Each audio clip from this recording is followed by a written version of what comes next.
Hello বন্ধুরা, এবছর শীতে এই প্রথম একটা বিয়ে বাড়ি পড়েছে আমাদের এই এক জ্ঞাতির। তাই এই শাড়িটা 10 বছর আগে কিনেছিলাম। বাবা একটু দেখা শাড়িটা। এই শাড়িটা 10 বছর আগে কিনেছিলাম, আর তারপরে দুটো বিয়ে বাড়ি পড়ার পর তোলা ছিল।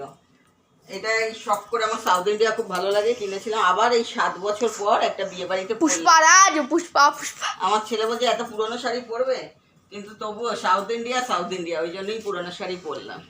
আর কেমন লাগছে বলো সবাই। এই যে মাথায় একটা ফুল লাগিয়েছি, আর বেশি কিছু সাজিনি, আমি অত মেকআপ ফেকআপ করি না। এই কেমন লাগছে বল। আর এই যে আমার পুষ্পারাজ, আর এই যে আমার বর। আমার ছেলে বলে সবই গ্রিন গ্রিন, কিন্তু আমারটা একটু অন্য ডিপ গ্রিন হয়ে গেছে। চলো বিয়ে বাড়ি গিয়ে আবার ওখানে কি খেলাম দিলাম দেখা।